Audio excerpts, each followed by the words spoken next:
Halo teman-teman semua, kembali lagi bersama saya dengan Deborah. Untuk video kali ini, saya akan membahas PPKN, yaitu tentang Pancasila dan etika politik. Teman-teman masih pada ingat kan ya apa itu Pancasila? Yang jelas Pancasila itu adalah dasar negara kita. Pancasila adalah suatu ideologi dan dasar negara Indonesia yang menjadi landasan dari segala keputusan bangsa dan mencerminkan kepribadian bangsa Indonesia. Yang pertama yaitu pengertian etika dan etika politik. Etika berasal dari bahasa Yunani kuno yaitu ethos. Berarti timbul dari kebiasaan adalah sesuatu di mana dan bagaimana cabang utama filsafat yang mempelajari nilai atau kualitas yang menjadi studi mengenal standar dan penilaian moral. Berdasarkan Kamus Bahasa Indonesia tahun 1988, etika adalah ilmu tentang apa yang baik dan apa yang buruk, dan tentang hak dan kewajiban moral atau akhlak. Etika adalah suatu ilmu yang membahas tentang bagaimana dan mengapa kita harus mengikuti suatu ajaran moral tertentu, atau bagaimana kita harus mengambil sikap yang bertanggung jawab berhadapan dengan berbagai ajaran moral. Dalam buku Suseno tahun 1987, dalam Thailand tahun 2008. Jadi, etika merupakan cabang sosiologi yang pada pokoknya membicarakan masalah predikat-predikat nilai betul dan salah dalam arti susila atau immoral. Selanjutnya yaitu perbedaan etika dan etika. Mungkin di antara kita masih ada yang suka berpikir bahwa etika dan etika adalah hal yang sama. Pada kenyataannya, itu adalah hal yang berbeda. Kita lihat perbedaannya. Yang pertama, etiket menyangkut cara suatu perbuatan harus dilakukan manusia. Contohnya, ketika kita memberikan suatu barang kepada orang lain, kita harus memberikan dengan tangan kanan. Kita dianggap melanggar etiket ketika kita memberikan dengan tangan kiri. Sedangkan etika, ilmu tentang apa yang baik dan apa yang buruk, dan tentang hak dan kewajiban. Yang kedua, etiket hanya berlaku dalam pergaulan. Contohnya, banyak peraturan yang mengatur cara makan. Kita dianggap melanggar etiket ketika kita sedang makan bersama dengan orang lain, kita mengeluarkan bunyi, tetapi jika kita sendiri itu tidak masalah. Sedangkan etika, kumpulan asas atau nilai yang berkenaan dengan akhlak. Yang ketiga, etiket bersifat relatif. Itu artinya tergantung kebudayaan daerahnya. Bisa saja di satu daerah itu dianggap sopan, tetapi di daerah lain itu sudah nggak sopan. Nah, yang contohnya ketika kita sedang makan tapi bersendawa. Terus di etika, nilai mengenai benar dan salah yang dianut suatu golongan atau masyarakat. Yang keempat, etiket memandang manusia dari segi lahiriah saja.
Selanjutnya ada pembagian etika. Jadi etika itu terbagi atas dua, yaitu etika umum dan etika khusus. Etika umum itu ilmu pengetahuan yang membahas mengenai pengertian umum dan teori-teori. Sedangkan etika khusus merupakan penerapan prinsip moral dasar dalam bidang kehidupan yang khusus. Jadi etika khusus itu juga dibagi menjadi dua, yaitu yang pertama etika individual itu menyangkut kewajiban dan sikap manusia terhadap dirinya sendiri. Dan yang kedua, etika sosial, yaitu menyangkut kewajiban, sikap, dan pola perilaku manusia sebagai anggota manusia. Jadi etika sosial itu menyangkut etika terhadap sesama, misalnya etika keluarga, etika profesi, etika lingkungan hidup, etika politik, dan lain-lain. Jadi yang kita bahas di sini itu tadi yaitu etika politik. Secara sederhana, etika politik itu dapat diartikan sebagai cabang etika yang mempertanyakan tanggung jawab dan kewajiban manusia dalam menjalankan kehidupannya. Jadi, etika politik itu tidak hanya mempertanyakan tanggung jawab dan kewajiban manusia sebagai warga negara saja, melainkan seluruh aktivitas hidupnya. Hal ini karena etika politik itu menyangkut ruang lingkup kehidupan politik, menyangkut kehidupan lain. Jadi, berbicara soal etika politik tidak hanya mempertanyakan tanggung jawab dan kewajiban manusia sebagai warga negara saja, melainkan seluruh aktivitas hidupnya, karena ruang lingkup kehidupan politik yang mencakup bidang kehidupan lainnya. Dengan kata lain, etika politik berkenan dengan dimensi politis kehidupan manusia. Jadi, ada pokok-pokok etika dalam kehidupan berbangsa, yaitu mengedepankan kejujuran, amanah, keteladanan, disiplin, etos kerja, kemandirian, sikap toleransi, tanggung jawab, menjaga kehormatan serta martabat diri sebagai warga bangsa. Jadi, ada beberapa uraian etika politik dan pemerintah sebagai salah satu bagian dari etika kehidupan berbangsa, yaitu yang pertama, etika politik dan pemerintahan, yang dimaksud untuk mewujudkan pemerintahan yang bersih, efisien, dan efektif serta menumbuhkan suasana politik yang demokratis, yang bercirikan keterbukaan, rasa tanggung jawab, tanggap akan aspirasi rakyat, menghargai perbedaan, jujur dalam persaingan, serta menjunjung tinggi hak asasi manusia, yang keseimbangan hak dan kewajiban dalam kehidupan berbangsa. Yang kedua, etika pemerintah mengamanatkan agar penyelenggara negara memiliki rasa kepedulian tinggi terhadap memberikan pelayanan kepada publik. Yang ketiga, masalah potensial yang dapat menimbulkan permusuhan dan pertentangan diselesaikan secara musyawarah dengan penuh kearifan dan kebijaksanaan sesuai dengan nilai-nilai agama dan nilai-nilai luhur budaya yang tetap menjunjung tinggi perbedaan sebagai sesuatu yang manusia dan alamiah. Yang keempat, etika politik dan pemerintahan diharapkan mampu menciptakan suasana harmonis antar pelaku dan antar kekuatan sosial, politik, serta antar kelompok kepentingan lainnya untuk mencapai sebesar-besarnya kemajuan bangsa dan negara dalam mendahului kepentingan bersama daripada kepentingan pribadi dan golongan. Yang kelima, etika politik dan pemerintahan mengandung misi kepada setiap pejabat dan elit politik untuk bersikap jujur, amanah, sportif, siap melayani, berjiwa besar, memiliki keteladanan, rendah hati, dan siap mundur apabila terbukti melakukan kesalahan dan secara moral kebijakannya bertentangan dengan hukum dan rasa keadilan masyarakat. Yang keenam, etika diwujudkan dalam bentuk sikap yang bertata krama dalam perilaku politik yang toleran, tidak berpura-pura, tidak arogan, jauh dari sikap monarkis, serta tidak melakukan kebohongan publik, tidak memanipulatif, dan berbagai tindakan yang tidak terpuji lainnya. Selanjutnya yaitu Pancasila sebagai sistem. Kenapa Pancasila disebut sebagai sistem? Karena Pancasila memenuhi syarat disebut sebagai suatu sistem. Pancasila merupakan satu kesatuan, yakni disebut sebagai Pancasila, yang terdiri dari bagian-bagian silanya. Antara satu sila memiliki kaitan dan hubungan dengan sila lain. sehingga antara sila yang satu dengan sila yang lain tidak bisa dipisahkan dan memiliki satu tujuan yang sama.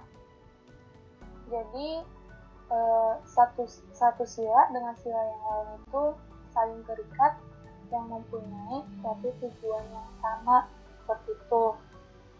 Pancasila pada hakikatnya adalah satu kesatuan nilai yang di dalamnya mengandung nilai dasar yakni ketuhanan, kemanusiaan, persatuan, demokrasi kerakyatan, dan keadilan.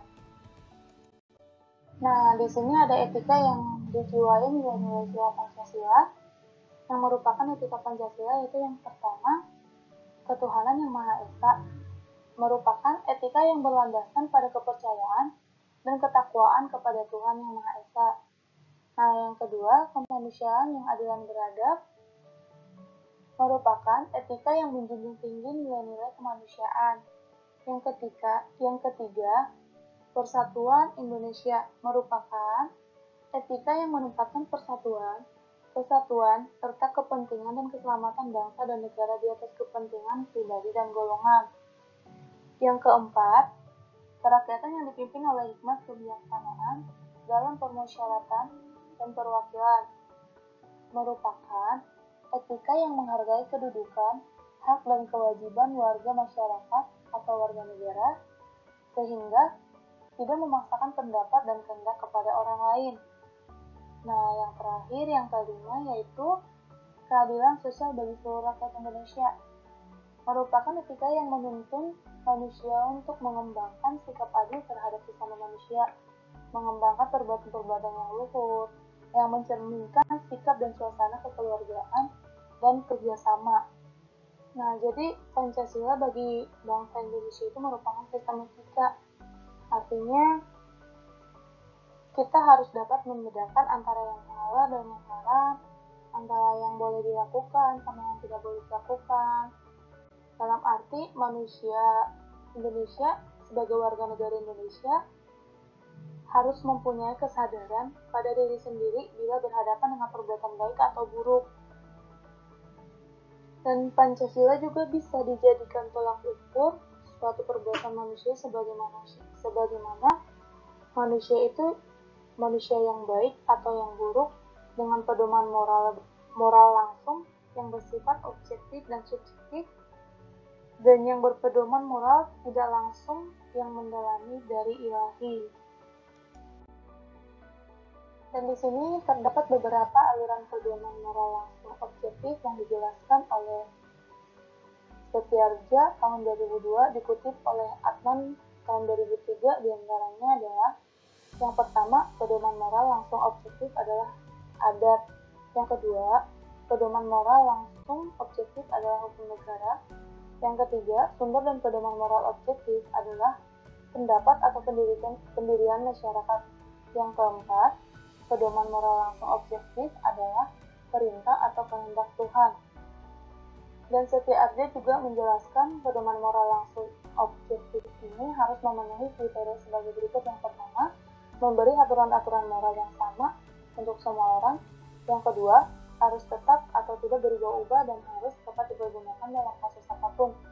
Yang ketiga, harus berlaku pada setiap orang. Jadi nggak ada pilih-pilih kasih sayang kayak gitu kali ya. Jadi perlunya Pancasila sebagai sistem etika dalam berkehidupan bermasyarakat, berbangsa dan bernegara itu tujuannya yang pertama untuk memberikan landasan etik moral bagi seluruh komponen bangsa dalam menjalankan kehidupan kebangsaan dalam berbagai aspek. Nah, yang kedua, menentukan pokok-pokok etika kehidupan berbangsa, bernegara, dan bermasyarakat. Yang ketiga, menjadi kerangka acuan dalam mengevaluasi pelaksanaan nilai-nilai etika dan moral dalam kehidupan bermasyarakat, berbangsa, dan bernegara. Etika kehidupan bermasyarakat, berbangsa, bernegara sebagaimana dituangkan dalam Ketetapan MPR Nomor 6 MPR tahun 2001 tentang etika kehidupan berbangsa meliputi etika sebagai berikut, yaitu yang pertama, etika sosial dan budaya. Yang dimaksud dengan etika ini yaitu untuk menumbuhkan dan mengembangkan kembali kehidupan berbangsa yang berbudaya tinggi dan mengunggah, menghargai, dan mengembangkan budaya nasional yang bersumber dari budaya daerah agar mampu melakukan adaptasi, interaksi dengan yang lain. Tindakan proaktif sejalan dengan tuntutan globalisasi.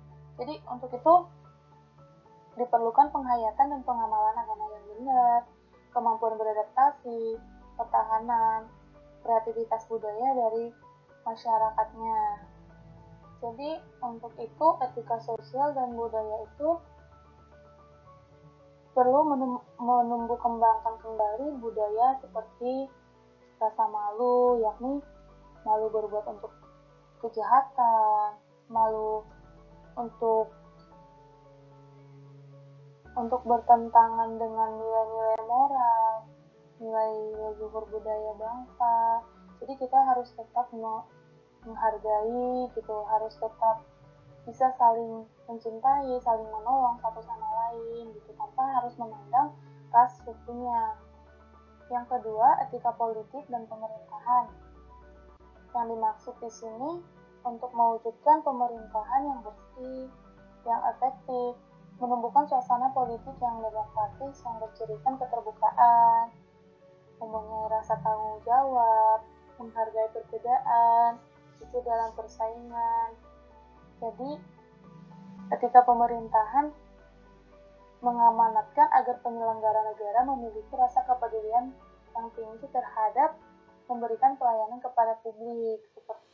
Jadi di dalam etika politik dan pemerintahan itu harus adanya kejujuran, keterbukaan, tanpa harus ada yang ditutup-tutupi, dan bisa menciptakan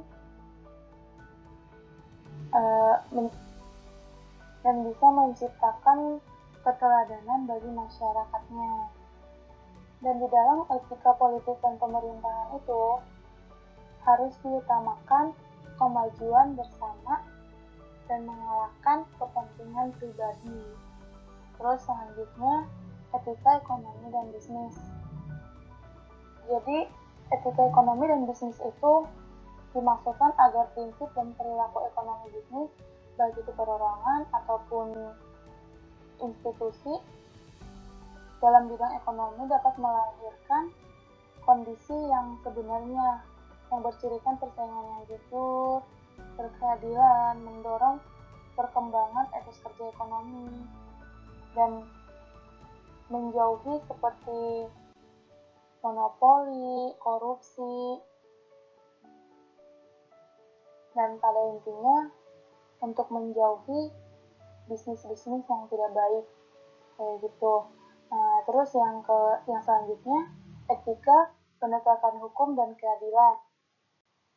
Etika penegakan hukum yang berkeadilan dimaksudkan untuk menumbuhkan kesadaran bahwa tertib sosial, ketenangan, dan keteraturan hidup bersama hanya dapat diwujudkan dengan ketaatan terhadap hukum dan seluruh peraturan yang berpihak kepada keadilan bersama. Nah, jadi di sini hukumnya tuh mau adil, baik itu dari mungkin kelas bawah atau kelas atas, itu harus mau tetap sama seperti itu, tanpa harus membeda-bedakan. Selanjutnya yaitu etika keilmuan. Etika keilmuan ini dimaksudkan untuk menjunjung tinggi nilai-nilai kemanusiaan, ilmu pengetahuan dan teknologi agar warga bangsa mampu menjaga harkat dan martabatnya. Etika keilmuan ini menegaskan pentingnya budaya kerja keras dengan menghargai dan memanfaatkan waktu, disiplin dalam berpikir dan berbuat, serta dapat berkomitmen untuk mencapai hasil yang terbaik. Terus yang selanjutnya etika lingkungan. Etika lingkungan itu menegaskan pentingnya kesadaran menghargai dan melestarikan lingkungan hidup, serta penataan tata ruang sebagai kelanjutan dan bertanggung jawab.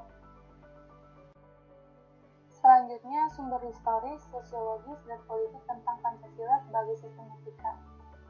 Etika politik itu tidak dapat dipisahkan dari subjek etika, yaitu manusia, karena manusia itu sebagai pelakunya.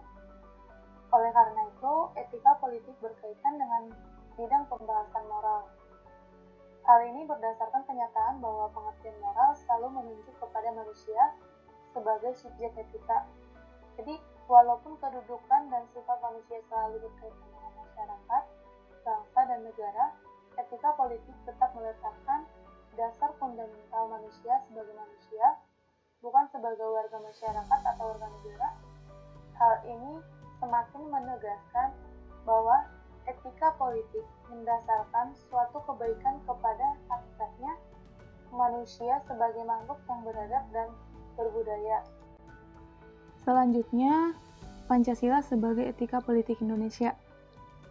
Jadi, dalam pelaksanaan dan penyelenggaraan negara etika politik, dituntut agar kekuasaan dalam negara dijalankan sesuai dengan asas legalitas atau hukum, yaitu dijalankan sesuai dengan hukum yang berlaku.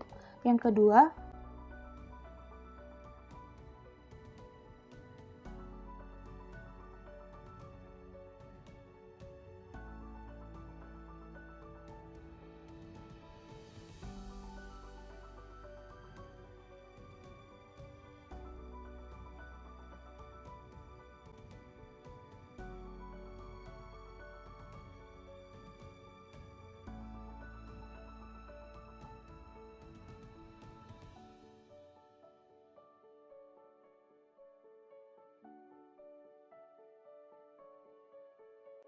dan di sini ada dinamika dan tantangan Pancasila sebagai sistem etika.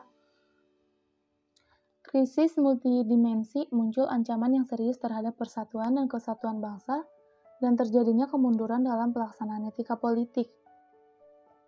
Jadi, krisis multidimensi mengakibatkan terjadinya konflik sosial yang berkepanjangan, demonstrasi di mana-mana, munculnya keinginan rakyat untuk integrasi bangsa, dan lain-lain.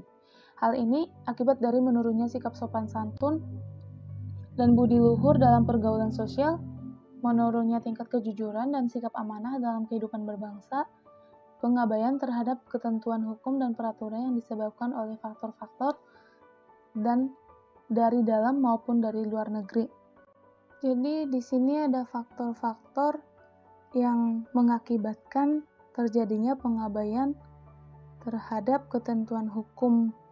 Nah, yang pertama itu faktor-faktor dari dalam negeri itu sendiri, yaitu yang pertama, melemahnya penghayatan dan pengamalan ajaran agama di kalangan aparatur serta munculnya pemahaman ajaran agama yang sempit dan keliru. Yang kedua, sistem sentralisasi pemerintah di masa lalu. Yang ketiga, tidak berkembangnya pemahaman dan penghargaan atas bhinneka dan kemakmuran. Yang keempat, terjadinya ketidakadilan ekonomi dalam lingkup yang luas dan dalam kurun waktu yang panjang. Yang kelima, kurangnya keteladanan dalam sikap dan perilaku sebagian pemimpin bangsa. Yang keenam, tidak berjalannya penegakan hukum secara optimal. Yang ketujuh, terjadinya pembatasan kemampuan budaya lokal, daerah, dan nasional dalam merespon pengaruh negatif dari budaya luar. Yang kedelapan, meningkatkan prostitut, pornografi, perjudian, serta pemakaian, peredaran, dan penyelundupan narkotika. Dan dari faktor luarnya yaitu yang pertama, pengaruh globalisasi kehidupan. Yang kedua, makin kuatnya intensitas intervensi kekuatan global dalam perumusan kebijakan nasional. Yang ketiga, solusi menguatkan etika adalah sebagaimana dituangkan dalam ketetapan MPR nomor 6/PER/2001 tentang etika kehidupan berbangsa dengan menentukan arah kebijakan untuk memperkuat etika bernegara sebagai berikut.